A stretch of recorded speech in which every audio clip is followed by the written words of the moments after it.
Hello guys, Masinagudi വഴി ഒന്ന് ഊട്ടിക്ക് പോയാലോ? അങ്ങനെ ഞങ്ങൾ പുലർച്ചെ തന്നെ ട്രിപ്പ് പുറപ്പെട്ടു. സരില് മാമനുണ്ട്, അപ്പൂസ് മാമനുണ്ട്, അതുലേട്ടനുണ്ട്, സംഗിയുണ്ട്, പിന്നതേ PC ഉണ്ട്. അവിടെ സൈഡിലായിട്ട് അശ്വനേട്ടനുണ്ട്, വീഡിയോ എടുക്കുന്ന ഞാനും. അശ്വനേട്ടൻ എന്തോ വെള്ളമൊക്കെ സെറ്റ് ചെയ്യാണ് വണ്ടിയിൽ. ഞങ്ങൾ വെള്ളമൊക്കെ ഫുള്ള് സെറ്റായിട്ടാണ് കൊണ്ടുപോയത്. ഒന്നും പുറത്തൊന്നും വാങ്ങണ്ടെന്ന് വിചാരിച്ച് ക്യാനിലൊക്കെയാണ് കൊണ്ടുപോയത്. വണ്ടിയിൽ ജാമ്പിയും സജനേച്ചിയും ഉണ്ട്. ഹായ്. അങ്ങനെ തുടങ്ങി ഗൈസ്.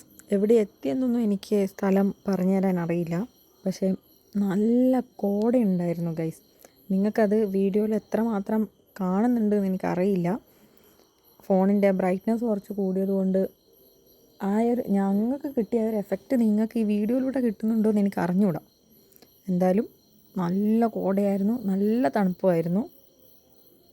വണ്ടിയിൽ കയറിയപ്പോൾ തൊട്ട് ഞങ്ങളൊക്കെ ജാക്കറ്റിൻ്റെ ഉള്ളിലായിരുന്നു. ഞങ്ങളെന്ന് പറയുമ്പോൾ ഞാനും സജനേച്ചിയും മാത്രം. അച്ഛനേട്ടനും PC ഒന്നും ജാക്കറ്റൊന്നും ഇട്ടില്ല. അവർക്കിതൊന്നും ഒരു തണുപ്പേ അല്ല എന്നാണ് പറഞ്ഞത്. ഭാഗവും ഇവിടെ നിന്ന് അവിടം വരെ കോടയായിരുന്നു എന്നാണ് അശ്വനേട്ടനും PC പറഞ്ഞത്. ഞങ്ങൾക്ക് കാണാൻ പറ്റിയില്ല. എന്താണെന്നായിരിക്കും അല്ലേ. വണ്ടി കയറിയത് മാത്രമേ ഓർമ്മയുണ്ടായിരുന്നു. നൈറ്റ് ഷിഫ്റ്റ് കഴിഞ്ഞിട്ടായിരുന്നു ഈ ട്രിപ്പ്. അപ്പോൾ അതിക്കെത്തിയപ്പോൾ ഞങ്ങൾക്ക് വിശപ്പിൻ്റെ വിളി വന്നു. ഒരു ലൈറ്റായിട്ടൊരു ചായയും സ്നാക്സും കഴിക്കാൻ കയറി. അങ്ങനെ ചെറുതായിട്ട് വിശപ്പൊക്കെ അടക്കിയ ശേഷം ഞങ്ങൾ വീണ്ടും യാത്ര തുടർന്നു. ഊട്ടിയിലെ വിശേഷം കുറച്ചൊന്നുമല്ല ഗൈസ്, കുറേ ഉണ്ട് കാണിക്കാൻ. എല്ലാം കൂടെ ഈ ഒരു വീഡിയോയിൽ പറഞ്ഞു തീർക്കാൻ പറ്റില്ല. അടുത്ത വീഡിയോയിൽ കാണിച്ചു തരാം. ബായ്.